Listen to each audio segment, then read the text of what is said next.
In accordance with the Children's Online Privacy Protection Act, this channel is not to be viewed by children under the age of 13. Viewer discretion is advised.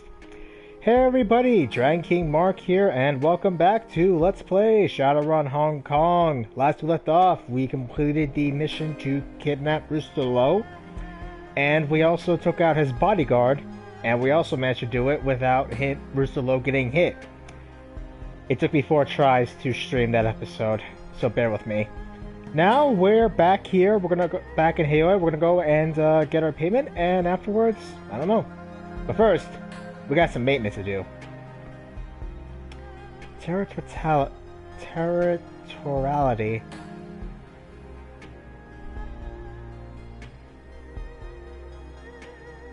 Ooh!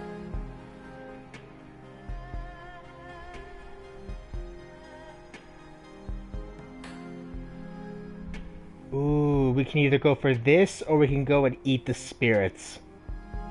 Let's eat the spirit. This is going to be useful for the geomantic sabotage mission. Okay, now for Racter.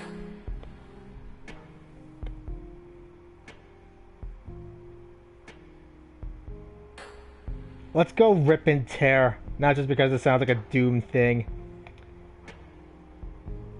Ooh. Plus 2 damage. Regenerate. Ooh, yeah, I like that one. Now, we can either get him a magnet arm. Ooh.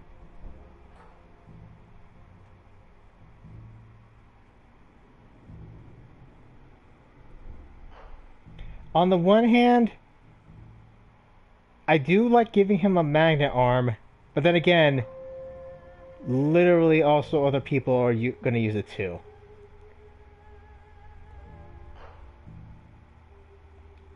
We'll give him the arm. Is pain suppression. Yeah, let's go with that. I know that Duncan basically said he didn't want to get himself any tech, but that magnet arm is just too good to pass up. I heard that it basically breaks the game in half, I think. Let's go to the safe boat. Now, let's go and get our payment. Job. Let's click the payment. You submit the job as finished and await your client's response. A few moments later, a message pops onto the screen. The client is pleased with how you handled the situation. Rooster Low has been very contrite and forthcoming.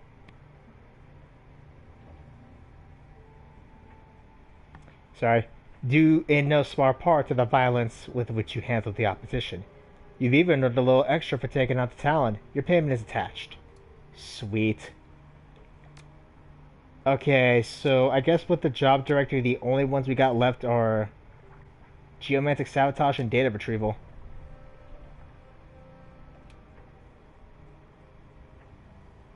I forgot! Let's clean the pay data. 540, not bad. Post pay data for sale. Let's search the BBS. Nothing. Okay. Alright, we also got some more karma.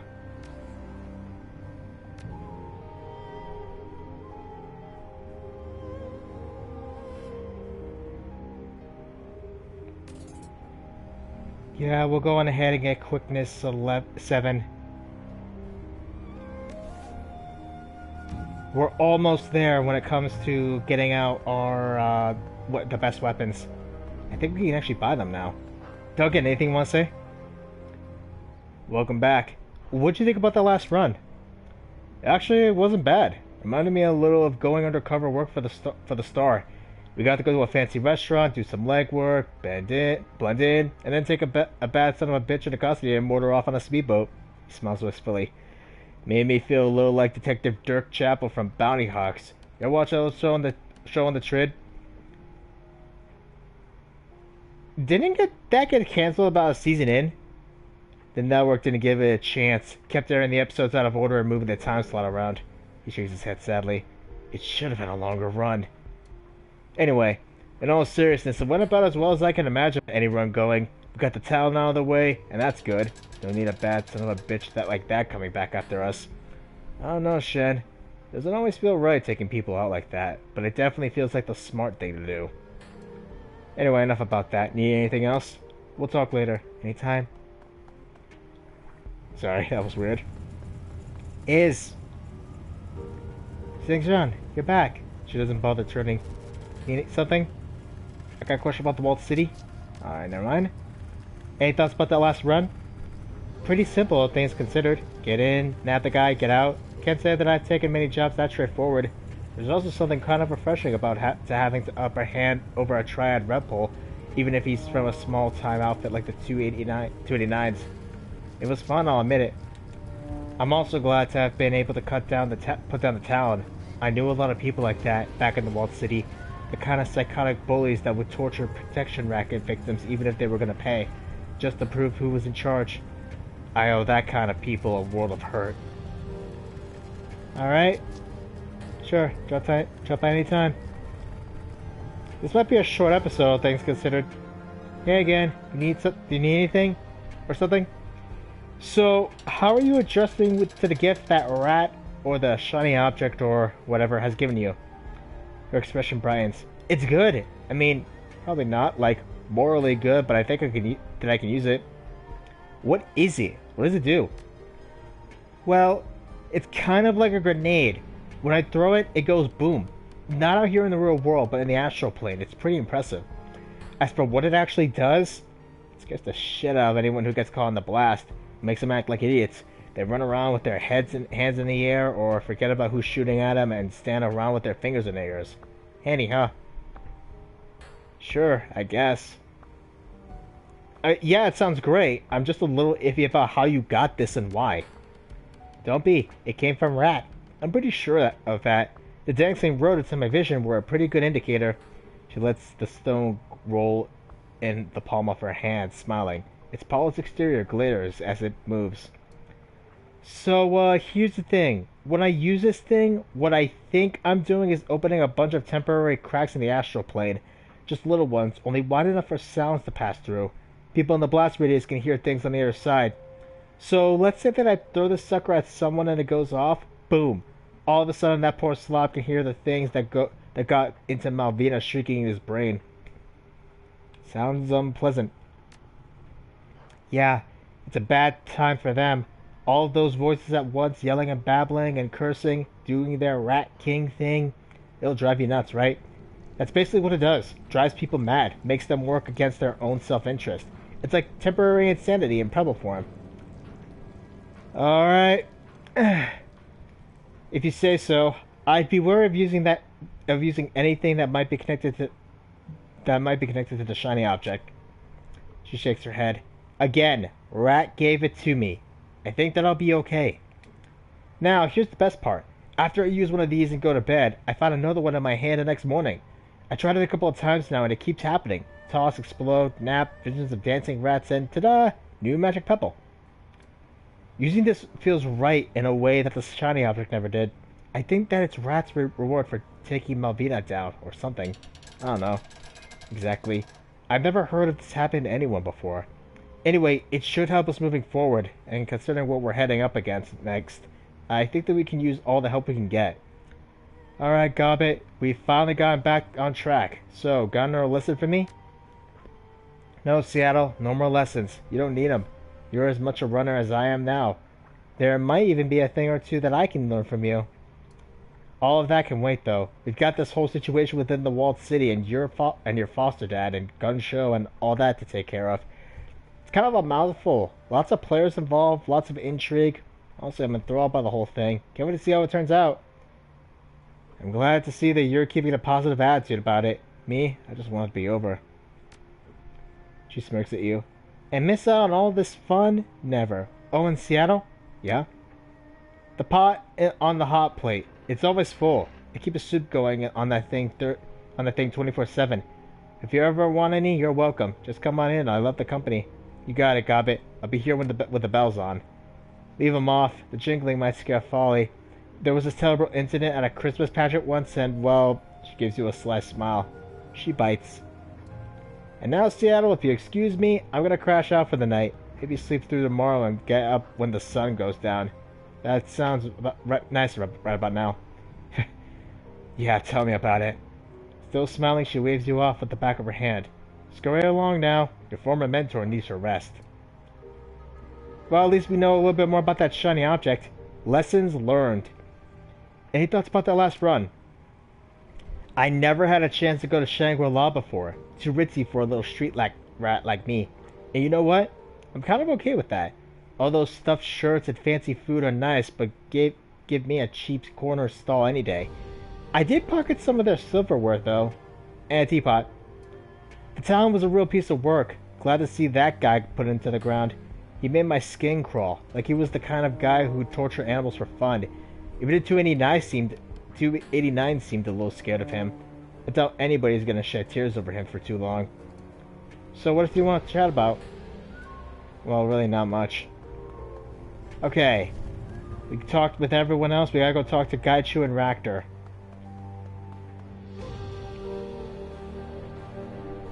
Back to the routine. Again, the shop is quiet. No hammering of metal, no whine of heavy machinery, nothing but the sound of your own footsteps and the low electrical hum of Racter's work terminal. The monitor above the work desk is alive with vibrant imagery. Graphs, technical readouts, and reference images all fill the screen. He looks up at you, his face bathed in the blue light of the display. Ah, hello again, my friend. Back for more answers? I can take the time to talk if you can. I want to continue our discussion from last time. There are some loose ends that we need to tie up. Yes, my friend, I suppose there are. Go ahead, then, ask your questions, and let us see where your inquiries take us. The last time we spoke, you told me that essence loss didn't hurt you. I want to know why. Yes, I did tell you that, and I do owe you an explanation. He turns his head slightly, peers at you through the corner of his eye. Tell me, my friend, what do you know about essence loss and its effects on the metahuman psyche? Losing essence kills a part of you. The more cyberware you get, the more detached you become from reality. He nods. Yes, that's right. And this detachment can be deeply traumatic for the sufferer. The literature is full of such cases. He levels his gaze, focuses on your face. There's a smile on his face, but his eyes are devoid of warmth. Now, what would you say if I told you that after my accident and subsequent cyber surgery, I felt no different at all? That even in the beginning, I was completely unchanged? I'd ask if you knew why. I do, in fact. Would you like to know? That's why I asked.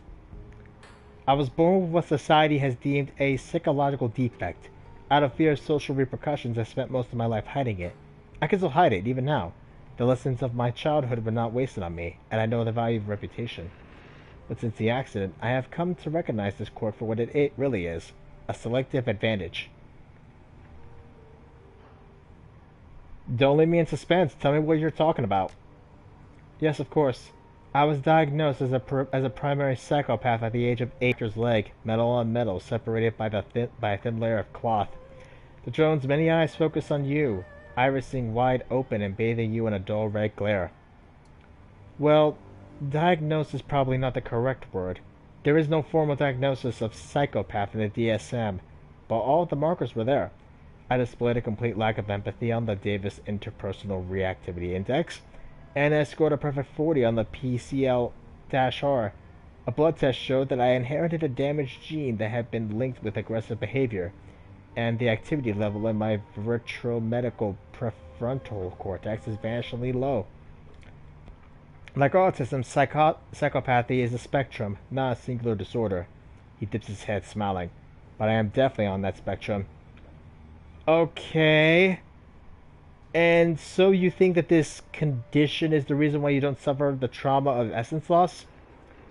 Yes, my condition is an advantage, one that protected me from the mental trauma of my accident and subsequent reconstruction. The psychological blow of essence loss can be devastating. This mental trauma is ultimately responsible for much of the damage and self-destructive behavior suffered by those who ride the razor's edge. Of course, there is a physical limit to how far the metahuman body can be pushed, but a normal person will reach his mental breaking point far in advance of this, the loss of self, the loss of capacity is too painful to bear. But you didn't hit that breaking point. No, I did not. Indeed, I am quite certain that my breaking point does not exist. What does it matter to me if my capacity for empathy and conscience is stripped away? I never possessed either of those qualities in the first place. Okay. All this time you've been calling me my friend. Does that word even mean anything to you? Of course it does. The word has always carried a cerebral meaning. I can understand the concept of friendship and what it means to others. I know how important that feeling is, even if I can't experience it myself. People with my condition, my advantage, are not incapable of bonding with others. The only difference is that we do so on a cerebral level, rather than an emotional one. I enjoy our association, and I recognize the advantage of our being allies. I like talking to you. What better reason for us to be friends? This guy is literally like a slightly good Atom Smasher. I guess kinda good. Okay, so you say that your mental condition protected you from the trauma of essence loss. Got any proof of that? I have myself and my own experience. Nearly all my essence was stripped away in a single stroke, and I didn't even notice. What more do you need? Hello, viewer. Pretty sure that's D. I guess actual proof. Your subjective experience doesn't qualify. No, I suppose not. But I know it to be true all the same. My hypothesis makes good sense. I have never possessed the sense of humanity that others hold so dear. If having it stripped away is traumatic, then it stands to reason that I would be protected from that trauma. Yeah, but this whole theory of yours is based on anecdotal evidence. You have to have a sample size of 1 Racter. Yes, that is true. Still, I am certain that time will prove me right. More certain of it than I have ever been, if anything. Call it a matter of faith, I suppose. That's the way you want to play this, then fine, but don't expect me to buy into your belief system if it isn't based on facts. A fair point, and a fair criticism. In time, I will endeavor to show you the proof of my beliefs. Until then, think of me as you would any other member of the team. Gobbet has a rat, I have this. It is mine, and you cannot take it from me. This is a lot to process, Racter. Yes, I'm certain it is. For what it's worth, I think that you're handling the information rather well. In the past, there were others who were more rigid in their thinking. When I revealed myself to them, they reacted badly. I'm quite pleased that you haven't done the same.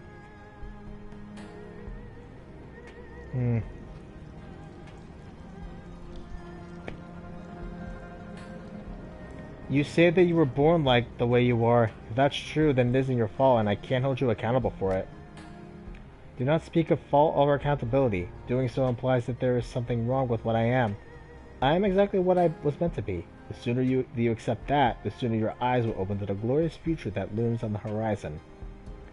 And now, if you don't mind, I would like you to leave. He turns his back to his work desk. Time, there is work to be done. Of course, Racter, do your thing. We'll catch up after another run. He doesn't turn. Be well. So Racter is an actual clinical psychopath, and yet that actually prevents essence loss. He doesn't have anything to say. All right. Oh no, relatively clean run.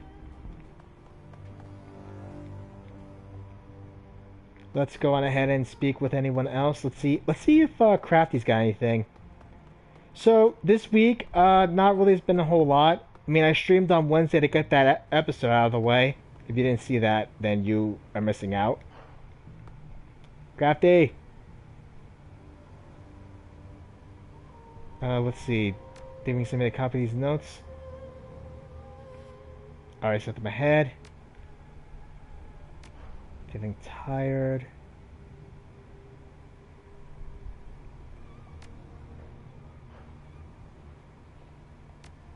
Okay, so yeah, it looks like this is just repeating some of the stuff we've already done. Alright. So yeah, Crafty doesn't have anything else since I think we already burned through her dialogue. The only thing left we gotta do now is to check on the COPPA family and then see about... Well, we'll see about Shen. We gotta do Maximum Law. We'll do that later. Actually, wait, do we have his thing? Ares monosword, ceremonial combat garb, key casting.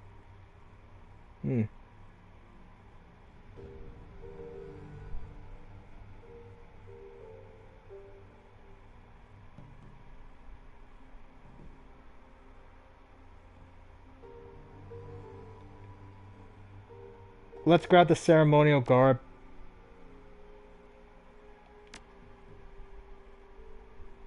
And we'll go on ahead and pop this.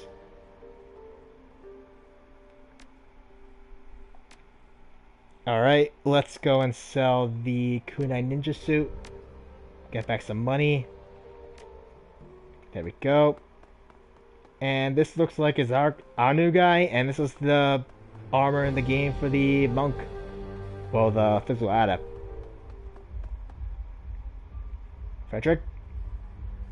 Frederick watches the street with a stolid soul and diligence. He shoots you a glance, clearly preoccupied.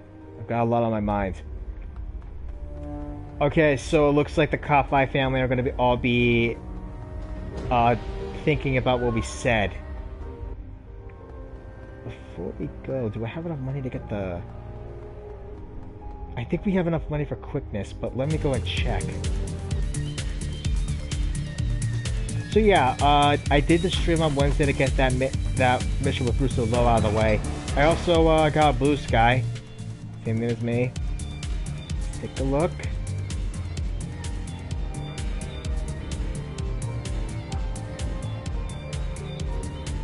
I think it's quickness. I think it's quickness we just need, but I don't know if it's... Oh. Yeah, we also need ranged combat.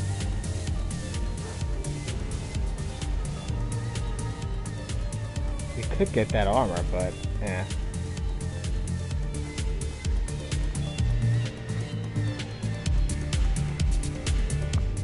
Alright.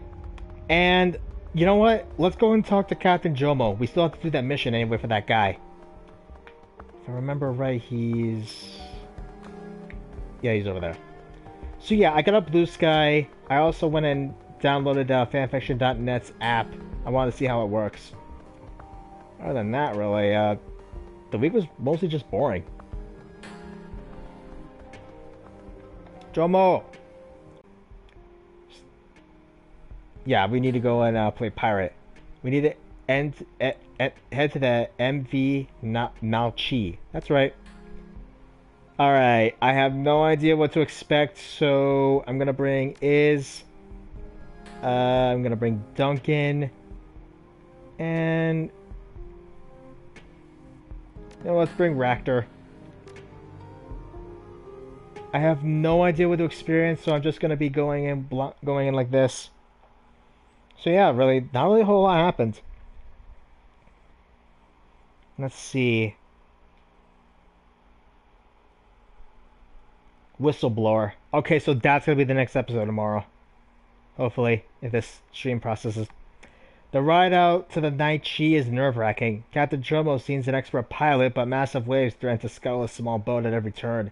Deep thunder rolls in the distance. At the edge of your vision, lightning occasionally illuminates your target, the MV Nalchi.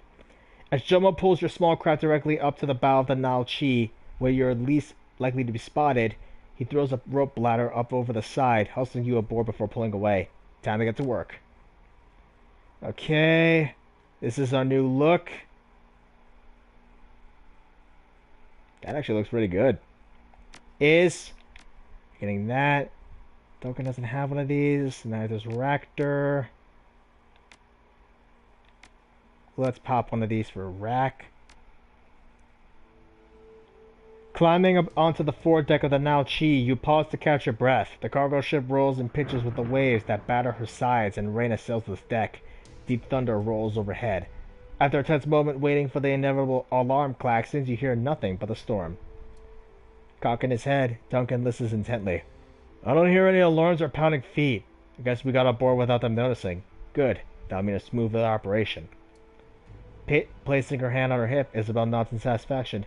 The ship is probably packed with guards. The longer we can go without them noticing us, the better. We want to keep low and stay behind cover. Duncan stares into the darkness, the stubble glow of his goggles painting painting his nose and temples a faint red. After a moment, he nods with satisfaction. This is good. The storm's gonna make things a lot easier for us. They're less likely to hear the gunfire or fighting, much less the footsteps. So as long as we stay hidden, nobody will be the wiser. We may be able to sneak our way in. Even if we have to kill a few, if we do it fast, we'll still be in the clear.